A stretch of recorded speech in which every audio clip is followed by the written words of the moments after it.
दिल्ली में जिस ढंग से कोरोना ने अपना एक छत्र जमाया, महाराष्ट्र के बाद दूसरा ऐसा राज्य बन गया दिल्ली, जहां कोरोना विभिन्न तरीकों से यहाँ कोरोना पीड़ित प्रभावित होने लगे और लोग दिल्ली को छोड़ने लगे। इसी बीच सरकार ने जिस ढंग से राशन बांटने का शुरुआत किया, एक तो पहले से जिनके पास राशन कार्ड था, दूसरा ऑनलाइन राशन कार्ड। कहीं न कहीं मुझे लगा इसमें कि राशन कार्ड को लेकर के भी और ऑनलाइन राशन कार्ड में भी यहाँ भी धांधली हुई। दिल्ली सरकार ने केंद्र सरकार पे आरोप लगाया और कुछ कारण तो ऐसे भी देखे गए कि दाल को लेकर के बहुत मारामारी रही है। आप क्या कहना चाहेंगे इस पे? विलंब का कारण क्या रहा? देखिए, मैं राशन के मामले में ये कहना चाहता हूँ कि दिल्ली सरकार ने एक दावा किया था कि हम रोज 10 लाख लोगों को भोजन करा रहे हैं, और अगर हम दिल्ली के अंदर हजारों संस्थाएं जो है वो भी क्लेम कर रही हैं कि उन्होंने किसी ने 1500 लोगों को रोज भोजन कराया, किसी ने 1000 लोगों को भोजन कराया। अगर हम आंकड़ा जोड़ दें तो ऐसा लगता है जैसे पूरी दिल्ली के जितने नागरिक हैं सबको रोज भोजन मिल रहा था, अगर दोनों आंकड़े जोड़ दिए जाए। अब मुझे नहीं पता कि इसमें दिल्ली सरकार कितने लोगों को भोजन कराई थी, उसकी क्वालिटी क्या थी, वो तो एक इश्यू है।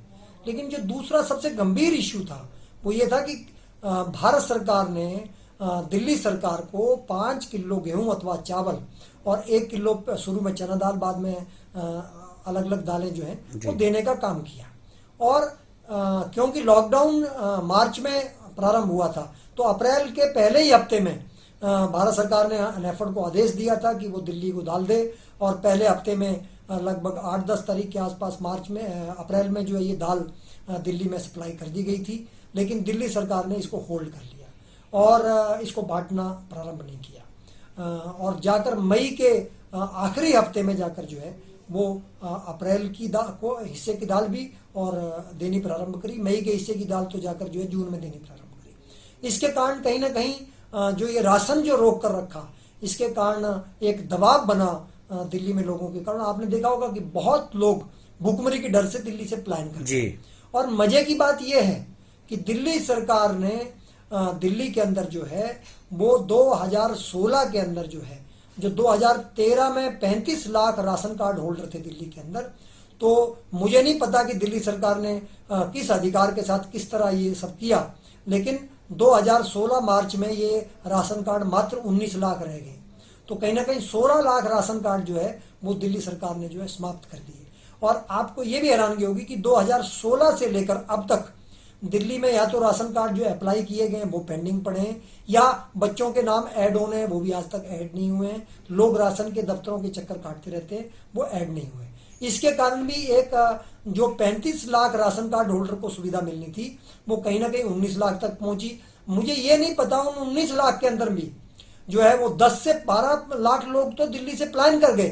तो दिल्ली सरकार ने वो राशन तो केंद्र से ले लिया, लेकिन वो क्या जो राशन बटा है कहीं वो ऐसा तो नहीं है कि वो नीचे के स्तर पर एक भ्रष्टाचार के साथ जो है वो राशन कार्ड, क्योंकि वो वापस तो नहीं किया दिल्ली सरकार ने केंद्र को, न वापस करने की स्थिति है।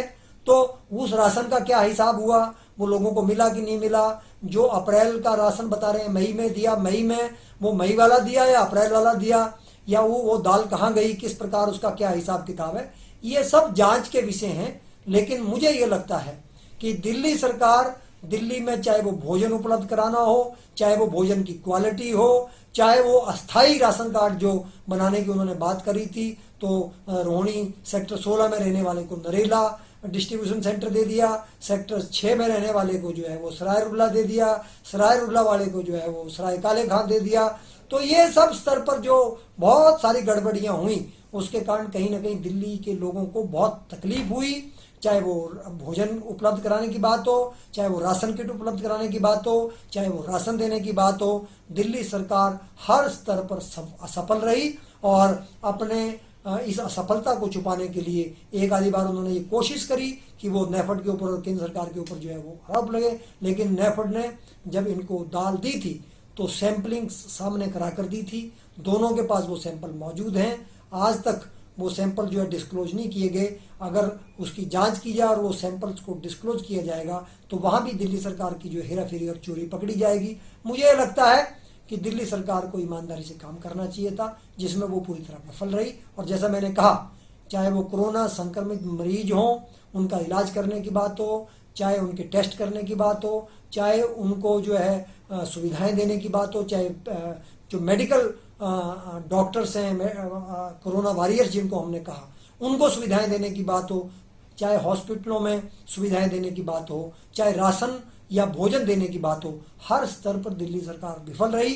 उसका परिणाम दिल्ली की जनता ने भुगता और दिल्ली से लाखों लोग पलायन करके यहाँ से चले गए।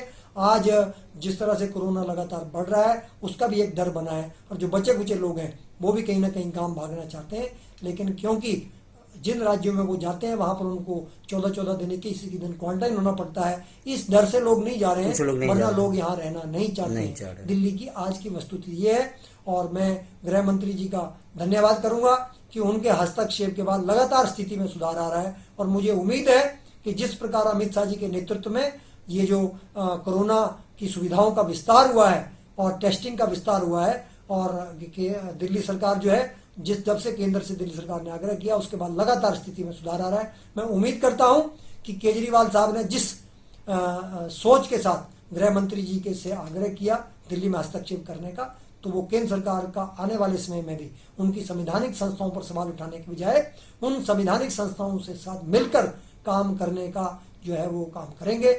अगर इस तरह से वो काम करेंगे तो ही उसमें दिल्ली वालों का भला है, वरना दिल्ली वाले जो है इसका हर्जाना भुगतते रहेंगे। Subscribe to our YouTube channel News DNN by clicking the bell icon. Don't forget to like, comment and share.